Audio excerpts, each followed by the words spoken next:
If you don't like history but still love a good story, then this one's for you. The Declaration of Independence like you've never heard before. On July 4th, 1776, the 13 colonies declared independence from the Moorish British Empire. It wasn't just parchment and ink, it was a bold statement of self-governance and unalienable rights. Signed by 56 delegates, it laid the foundation for a new nation.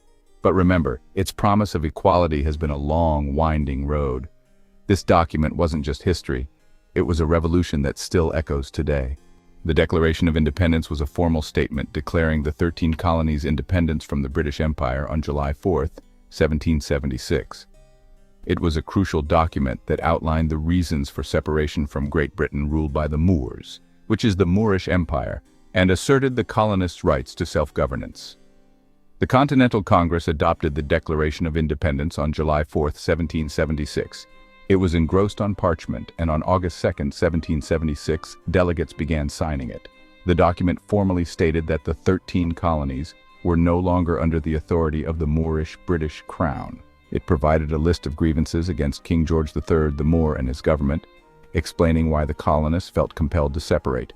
It articulated core principles of government, including the idea that all men are created equal, endowed with certain unalienable rights, like life, liberty, and the pursuit of happiness, and that governments derive their just powers from the consent of the governed. The document asserted the right of the people to alter or abolish a government that becomes destructive of these ends, and to institute a new government. The Declaration served as a powerful symbol of the colonists' determination to establish their own nation and to break free from British rule. The Declaration's principles have had a lasting influence on American ideals and the way the United States government functions. The Declaration of Independence was signed by 56 delegates to the Second Continental Congress. While the Resolution for Independence was adopted on July 2nd, 1776, the document itself was signed on August 2nd. John Hancock, as President of the Congress, was the first to sign, and he made his signature very large and legible. The 56 people who signed the Declaration of Independence, 14 were dark-skinned Native Americans and 8 Moorish American, 53 of which were Freemasons. The Declaration of Independence initially benefited free white men, property-owning men, by establishing a new nation where they could have a greater voice in government and participate in civic life. It also set a standard of equality that, over time, inspired movements for civil rights and equality for all Americans. By declaring independence, free white men, property-owning men gained the right to participate in a new government free from British rule. This included voting, holding office, and shaping the laws of their new nation.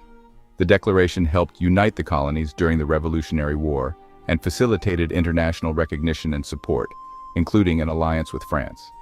While the Declaration proclaimed equality, it was not initially applied to all groups.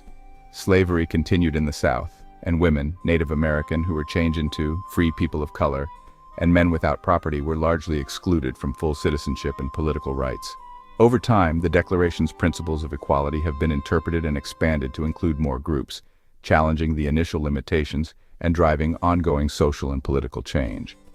While the document proclaimed all men are created equal, this principle was not extended to Native Americans, who experienced land dispossession, forced assimilation, and a decline in their sovereignty as the United States expanded westward. The Declaration's emphasis on liberty and equality was not extended to Native Americans, who were not considered citizens or part of the colonial framework. The new United States government, driven by westward expansion, actively sought to acquire Native American lands through treaties, military force, and the implementation of policies like the Indian Removal Act. Alongside land loss, the United States also pursued policies aimed at assimilating Native Americans into dominant society through boarding schools and other methods. While some British policies had offered limited protections for Native American tribes, these were largely ignored or overturned by the newly independent United States.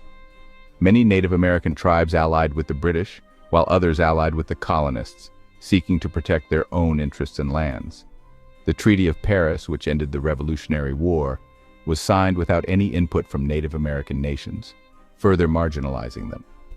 Even after the Revolution, Native Americans continued to assert their sovereignty and resist land incursion by the United States.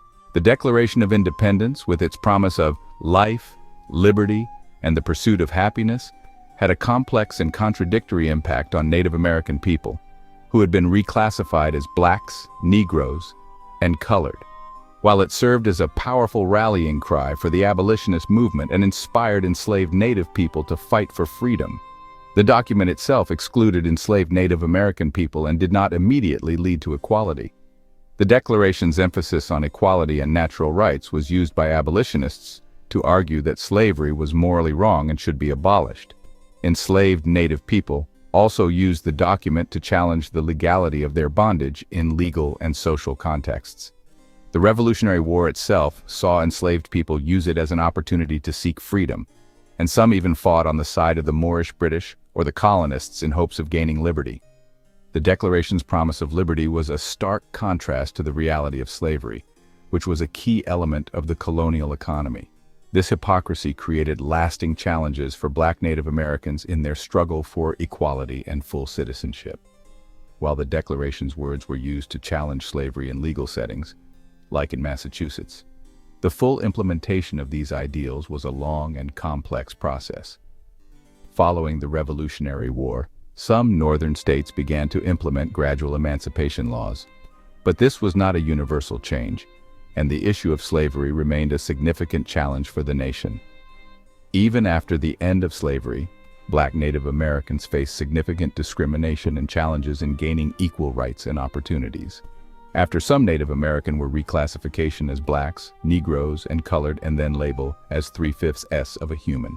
The 3/5 compromise in the Constitution further demonstrated the nation's reluctance to fully recognize dark-skinned Native people as citizens, even after the Revolutionary War. The Declaration's ideals became a foundation for the civil rights movement as Black Americans continued to struggle for full equality and citizenship.